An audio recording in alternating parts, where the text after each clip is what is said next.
मान जाना, अरे महाराज आगे मत बोलना आप। अब देखो ये व्यवहारिकता कहलाती है कि हम महाराज को गुरु कहा है, महाराज जी जो कहेंगे झूठा तो कह ही नहीं सकते, तो फिर मान जाओ ना। अब महाराज जी देखो अब आगे मत बोलो आप। बस ये होता है। जब यही वाणी हमारी आत्मा की पर्याय बन जाती है, उस समय फिर उससे गलती नहीं होती। फिर तो वह वही दृष्टि रखता है जो आगम में कहा है।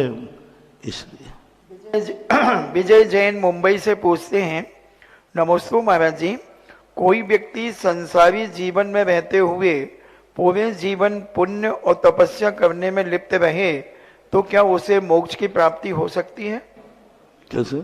कोई व्यक्ति संसारी जीवन में रहते हुए पुण्य और तपस्या करने में लिप्त रहता है तो क्या उसे मोक्ष मिल सकता है? संसार में रह करके कौन, मुनि बन करके कि ग्रस्त बन करके? ये भी तो देखो, कोई कहे कि मैं नाली में बैठकर, गंदगी में बैठ करके क्या कभी शुद्ध हो सकता हूं?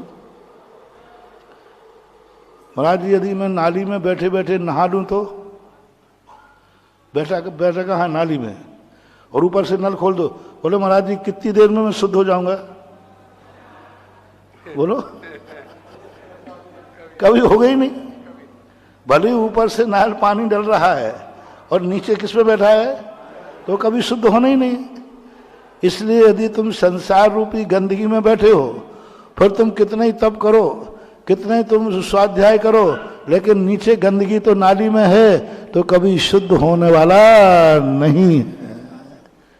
इसलिए जैनाचार्यों ने इसलिए तो कहा, मोक्ष जाने की बात कही तुम लोगों ने, इसलिए मोक्ष जाने के लिए साधु को पहले 5 पाप रूपी गंदगी से हटाया। अब स्नान करो तप का।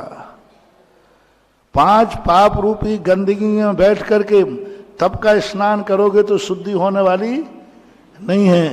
यह संसार विषय सुख होता, तीर्थंकर क्यों त्यागे, काहे खो शिव साधन करते, संयम सो अनुरागे। इसलिए पहले हम लोगों को गंदगी से बाहर निकाला, पाप से, वासनाओं से, कसायों से, मोह से, ममताओं से, सब गंदगी से बाहर आ जाओ। अब तप का स्नान करो तो शुद्ध हो जाओगे। आप नाली से बाहर निकल के आओ, फिर नहाओगे तो शुद्ध हो जाओगे, पर नाली में नहीं। इसलिए जिस प्रसंग के अनुसार आपने प्रश्न किया है, उसके लिए आप उदाहरण रखें कि नाली में बैठा हुआ व्यक्ति कितना भी नहा ले, लेकिन वो कभी शुद्ध होने वाला नहीं है। चलिए, जिज्ञासा समाधान का एक कार्यक्रम आप सब जो देख पा रहे हैं, छिपी टोला के निर्मल सदन से है। आज